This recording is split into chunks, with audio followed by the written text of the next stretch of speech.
Hare Krishna. Welcome to the Srimad Bhagavatam class. Today is Tuesday,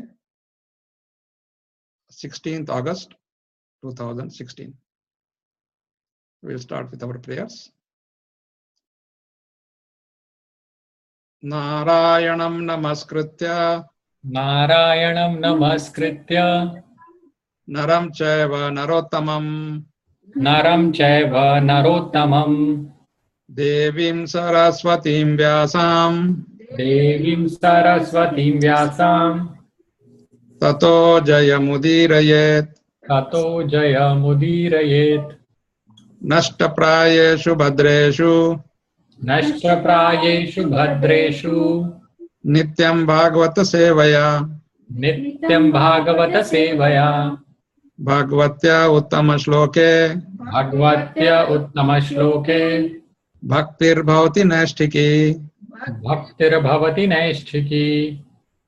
Om namo bhagavate vasudevaya Om namo bhagavate vasudevaya.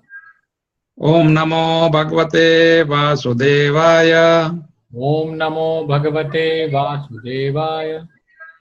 Om namo bhagavate vasudevaya Om namo bhagavate vasudevaya. So we are in the sixth chapter of second canto, and today we'll be discussing the sixth chapter. Today, I think first part we'll try to discuss. So we will just chant one shloka.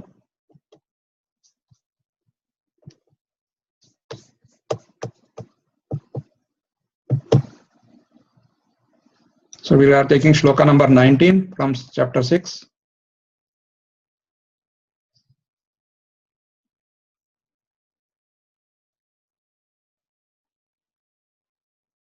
Padeshu sarva bhutani Padeshu sarva bhutani pumsa sthiti pado viduhu punsah sthiti pado viduhu amratam kshemam abhayam amratam kshemam abhayam trimurdhodhai murdasa trimurdhodhyayi murdhasu.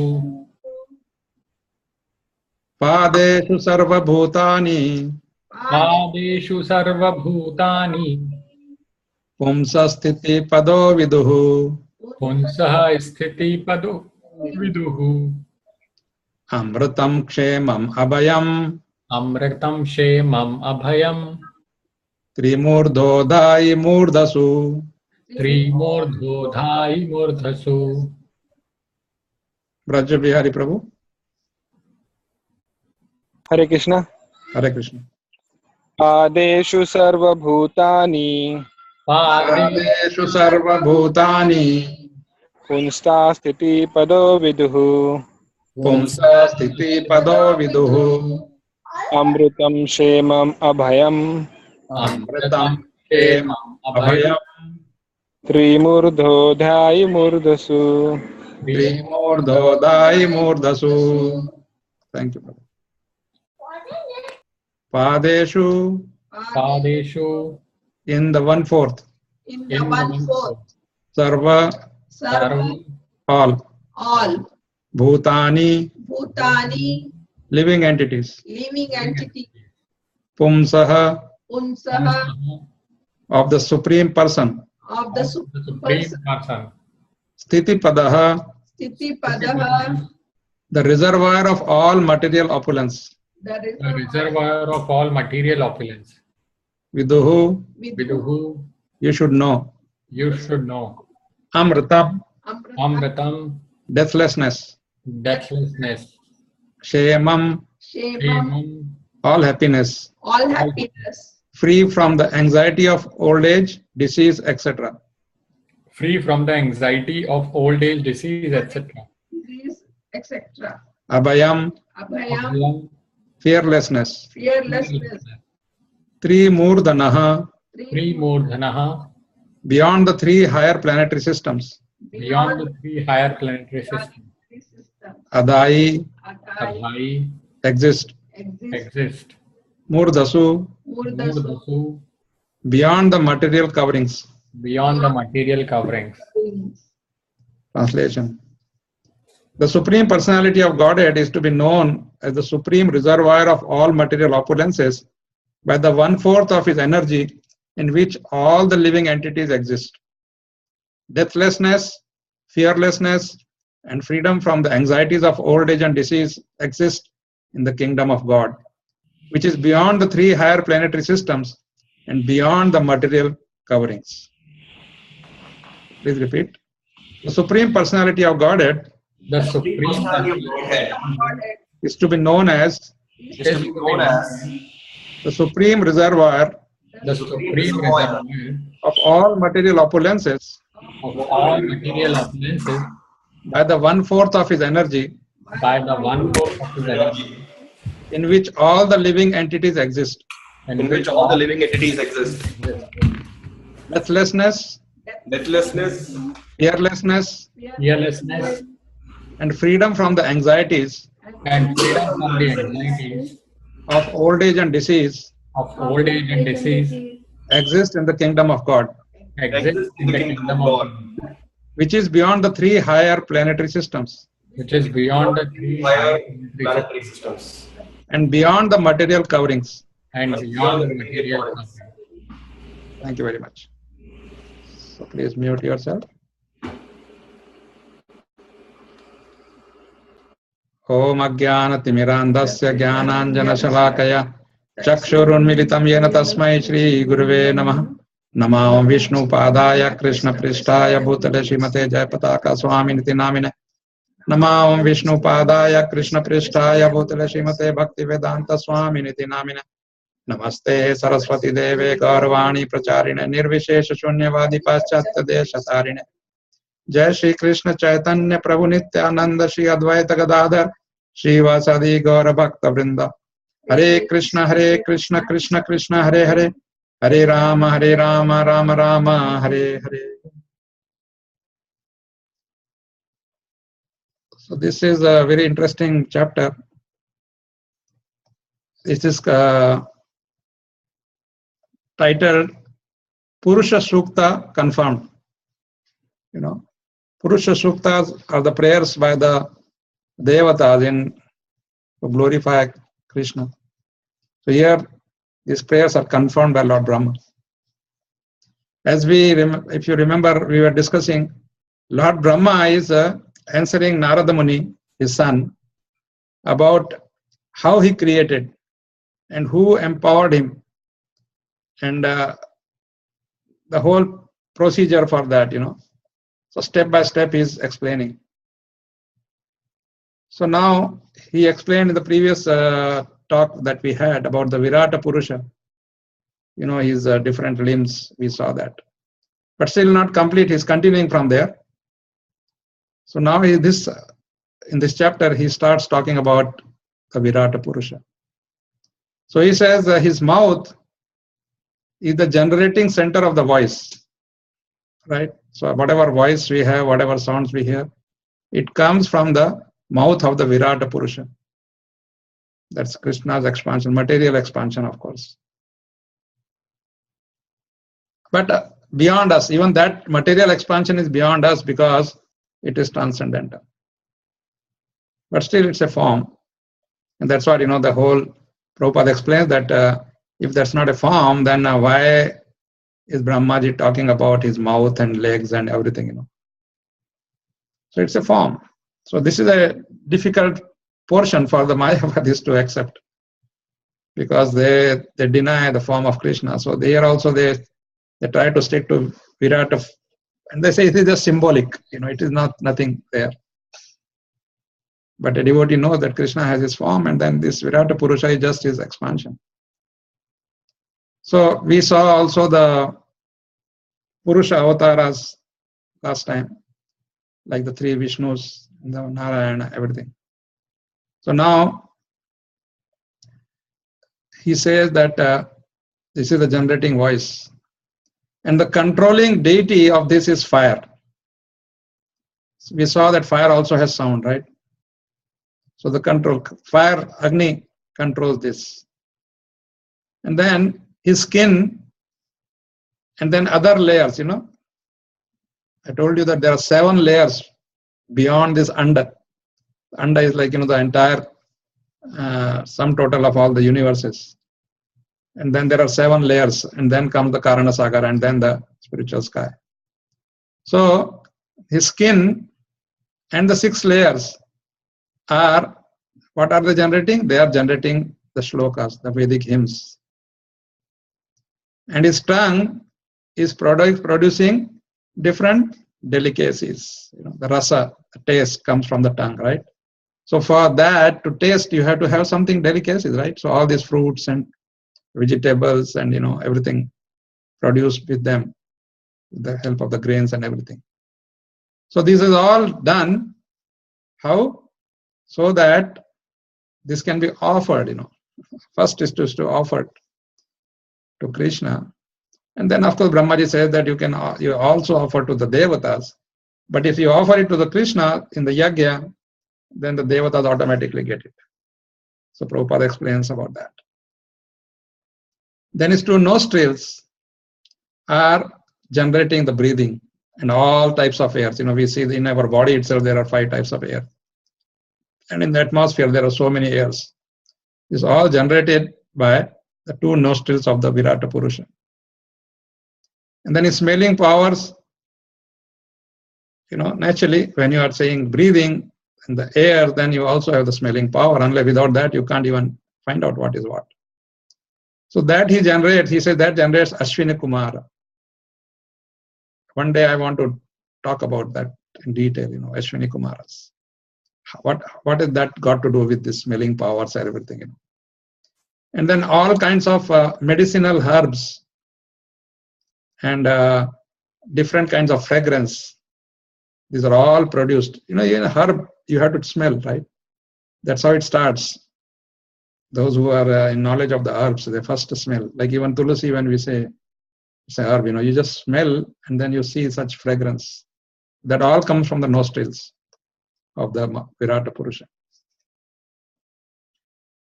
And then his eyes are generated from all kinds, are the generating centers of all kinds of forms, and the glitter and illuminate. So naturally, to see the form, any form, of course we can feel it also, but while seeing, you can get a better idea, right? Otherwise, why people who don't have eyes want to have eyes? Because they want to see the form, right? And then his eyeballs, this is described many places. These eyeballs are like sun and the heavenly planets. Then his ears hear from all sides. And what are they here? The Vedic hymns. Tongue is speaking and then you are hearing through the ears. And his sense of hearing is the generating center of the sky and all kinds of sound. So makes sense, just as if you see, it's not something abnormal or something, very nice, very natural. And then his bodily surface, we have a surface of the body, Kshetra and Kshetragya, Bhagavad Gita discusses. So he says, it is the breeding ground for active principles of everything. And then all sorts of auspicious opportunities, etc. come. And then also his skin gives us the sense of touch. So his skin gives a sense of touch, our skin also gives a sense of touch. And then he says, this kshetra, this body, the surface of the body is to be used for performing all kinds of sacrifices, austerities. This life is given to us for performing austerities. This is one very, very tough thing to digest. Why did we come here to perform austerities? Oh no, come on. Why did we need that? We thought we come to enjoy. But we know ultimately that we do enjoy, but we don't enjoy. We don't enjoy the enjoyment. Why? Because the only enjoyer is Krishna. So Krishna has taken away that power from us, and then we think that we are enjoying. Because our enjoyment always ends in some frustration. ultimately. Or some, like it says that once you are satisfied with one thing, that gives birth to another need. One need is fulfilled, immediately in material world you get another need. Then his arms are protection. Arms are always for protection.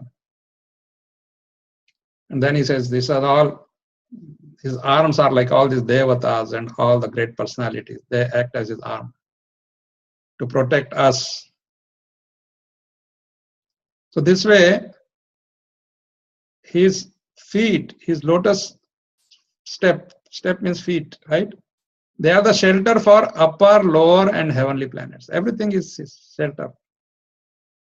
So that's why we keep on talking about that. We have to take shelter of the lotus feet of the Lord. What do you mean by that? You don't go literally, and of course, literally also you go and massage and touch it and all that. But it's generally when you say shelter, means you would serve without reservation. So another thing is his lotus feet give us what? Abhaya. Abhaya Charana Ravindare. Right? Abhaya Charana. Prabhupada's name was Abhaya Charana. So Abhaya. How we get Abhaya? By just surrendering to that lotus feet of the Lord. And then from his genitals, water is originated, semen is originated, the generative things, all the rains and procreators, Prajapatis and everything. Then he says, his genitals are the cause of a pleasure that counteracts the distress of begetting. You get some pleasure. That's why everybody is running after that. There's a whole huge industry promoting that, and then the whole society, because related to that, there are so many things, right? Just a 3-letter word, but there are so many things related to that. And Prabhupada used to talk a lot about how not to get attracted to that. He said that is the downfall of, that's a necessity for some time maybe, but if you just get too much attached to that, then everything is gone. So then you can keep doing that, and then don't talk of oh, I got this and I got that, and I'm doing this chanting, and so if you are not able to control that, then there's no escape. So Brahmaji says, Narada, the evacuating, because that's very important, right? Now, whatever we take in, we digest, and then it goes as becomes like energy, but then we create also some wastage. So that has to go. So he says that is generating death. And the evacuating hole is also the place of envy, misfortune, death, hell, etc. So everything negative has to be thrown out actually of your system. Even in pranayama, we do this Kapala Bhati. And Kapala Bhati, Kapal is forehead, Bhati means to light. It gets lightened by removing the toxins in the body. As it is, if the person has no toxins in the body, his face will be very, very bright. In the beginning, I remember when I joined ISKCON in Bangalore way back in 80s. And then all these young boys had joined, from Infosys and Wipro and so on. Very brilliant looking, clean shaven, saffron dresses,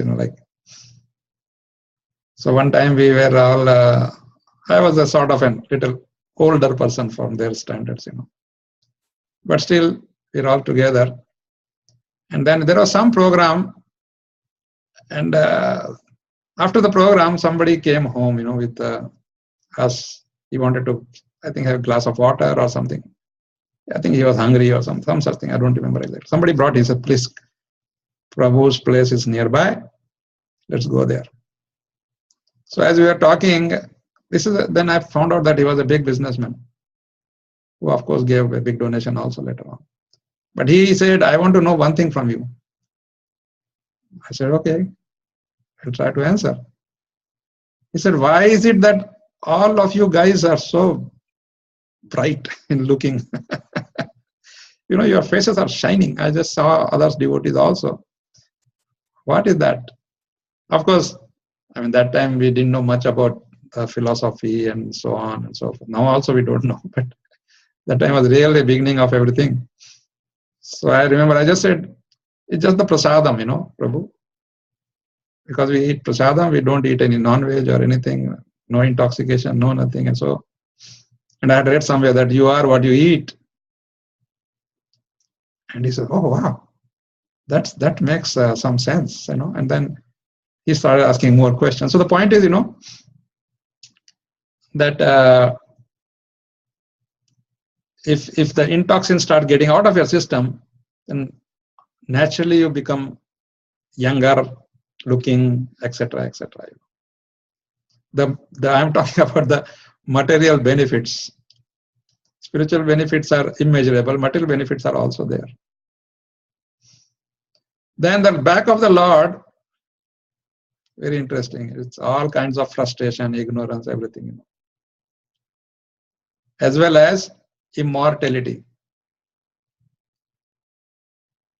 Then from his veins flow the great rivers and rivulets. Makes sense again. And on his bones are stacked the great mountains. Because mountains are heavy, you need something solid, and the body, the only solid thing we have is bones, right?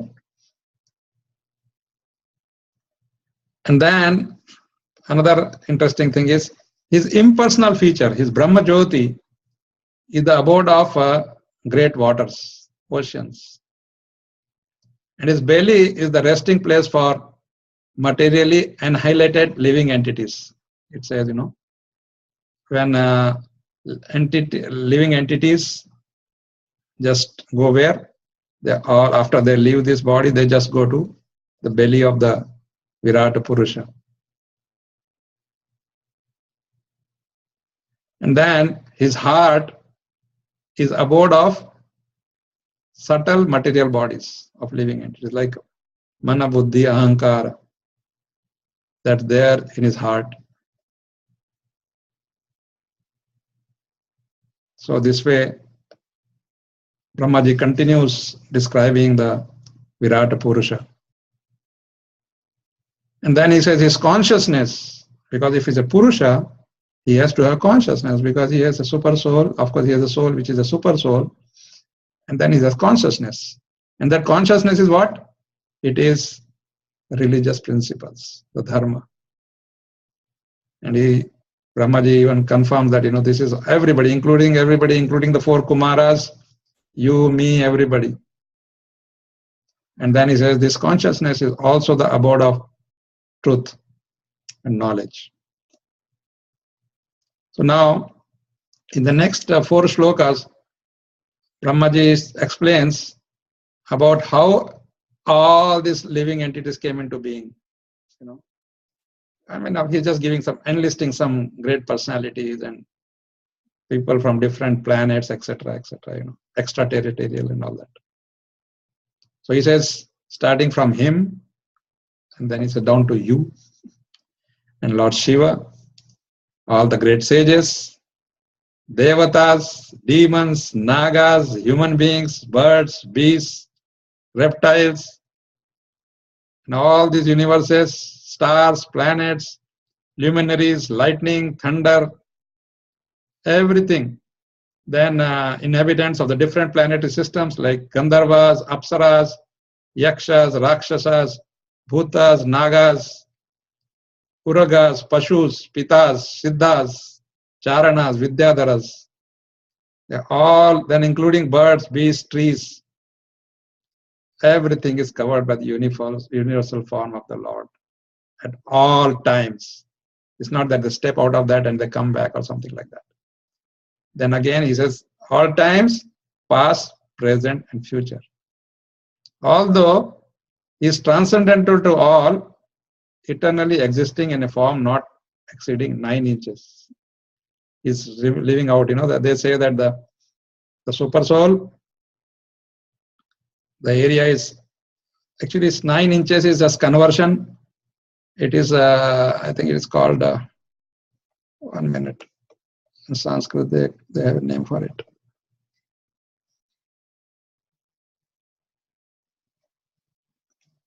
Vitastim. Vitastim. Vitastim means 9 inches, roughly. So somebody asked a question, like, okay, so how come an ant is so small and how can the super soul be 9 inches?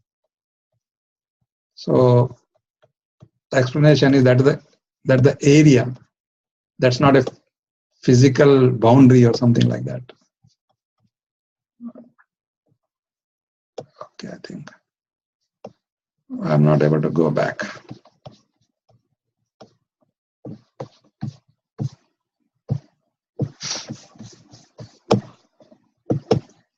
Oh.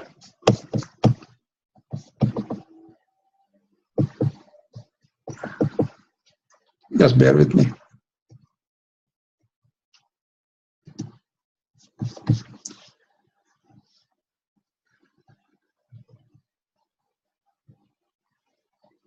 Okay. Yeah. And then the sun, now Bhanwari is talking about the sun. He says the sun illuminates both internally and externally by expanding its radiation. Like the sun does that, so same way, the Supreme Personality of Godhead, by expanding his universal form, maintains everything in the creation internally and externally. Externally is what? The 7 layers, because they are not in the under, they are outside the under, right? And then now he starts glorifying the Lord again. He says he is the controller of fearlessness. He is the controller of immortality. And he is transcendental to death. Nothing about material world, absolutely. So he says, we are measuring all these things in universal form, but you cannot measure the Lord. He is immeasurable. So then what we read today is the supreme reservoir of all material opulences by 1/4 of his energy. So you can imagine, in one of the purport Prabhupada says, all these universes are like mustard seeds in a bucket of, just take a bucket of mustard seeds. Each mustard seed is one universe. Like that, these universes are there, and then all this put together, that whole under what I'm talking about, is only 1/4 of his energy. 3/4 of his energy is in the spiritual sky, the spiritual planets. So you can imagine his own planet, how big it must be, how many jivas. And so sometime when we say our population is increasing and this and that, like as explained one time, I was driving in Bangalore, going to somebody's house for a home program. There's a lake there. And when I was just passing through the lake, the side of the lake by the road, I never seen so many mosquitoes in one place, It was like thick band of mosquitoes. There must be trillions of them in one place. Like that there must be. And then I was thinking, how can that, there are so many here. All these jivas, small little things, trees and plants, and then like this is a small little planet, we say, compared to others. And then Krishna is only 1/4. He has invested only 1/4 of his energy in that. So how great he must be, That's true. How great he is, we cannot even think of.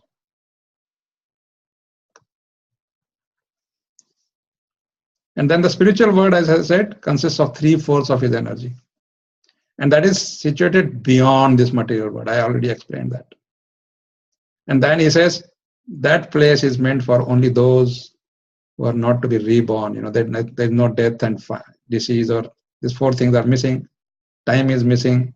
All that affect us is missing there. So he says, those who are attached, this Brahmaji is saying, right? Those who are attached to the family life and do not follow their vows, they have to remain within this 3/4 area only.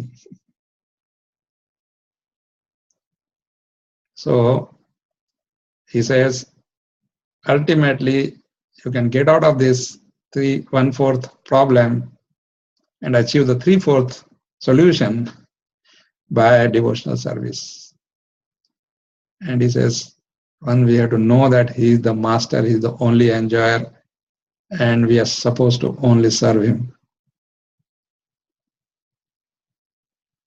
So with all this creation, he himself is not interested, not related, no connection whatsoever.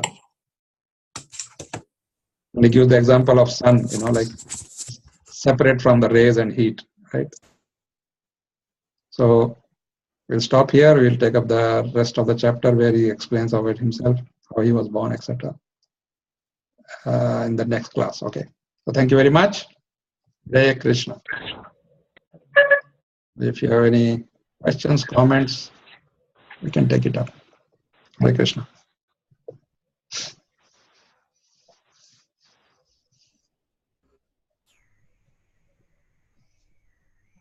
Hare Krishna, Prabhu.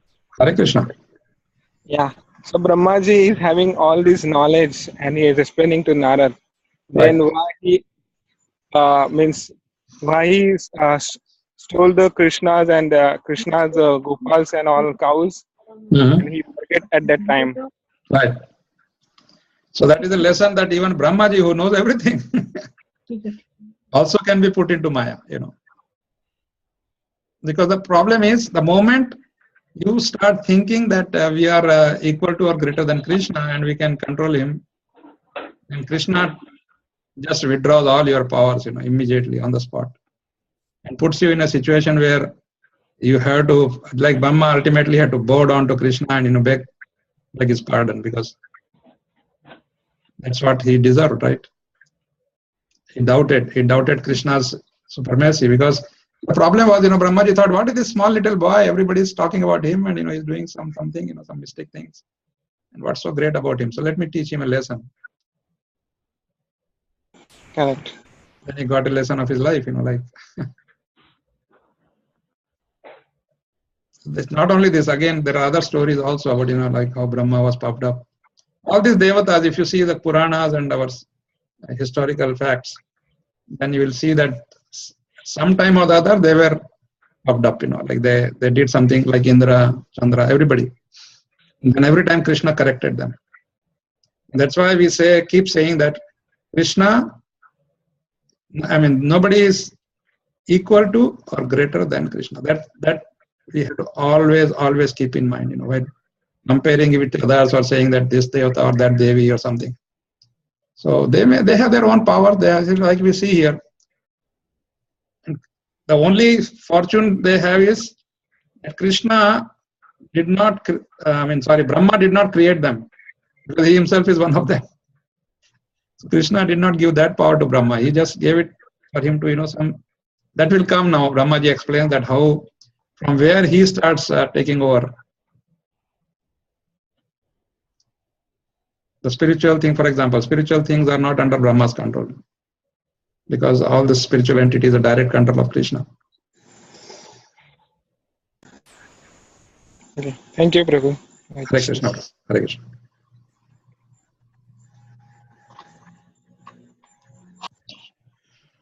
Anybody else? Hare Krishna, Prabhu. Yes, Prabhuji. So, you mentioned just want to confirm about this actually. So, you mentioned the size of the super soul is 9 inches, right?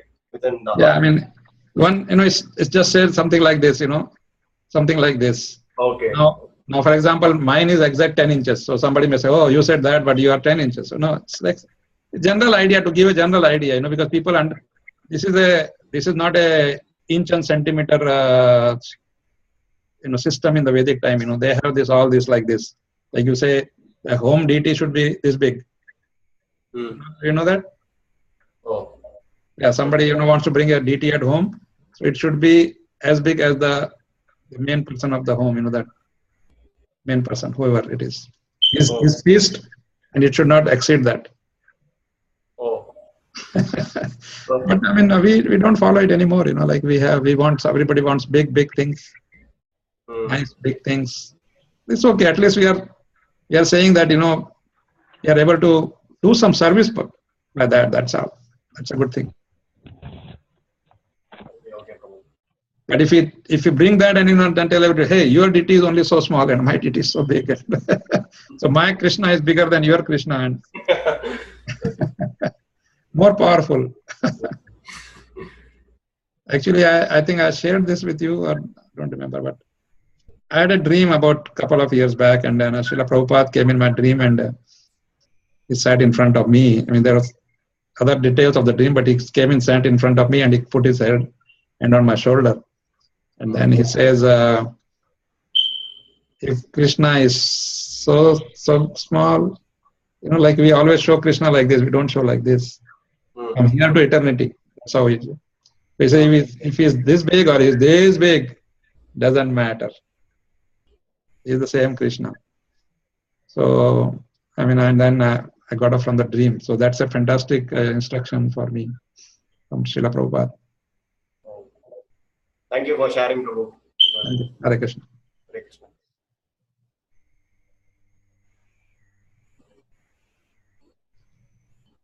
Anybody else wants to say something?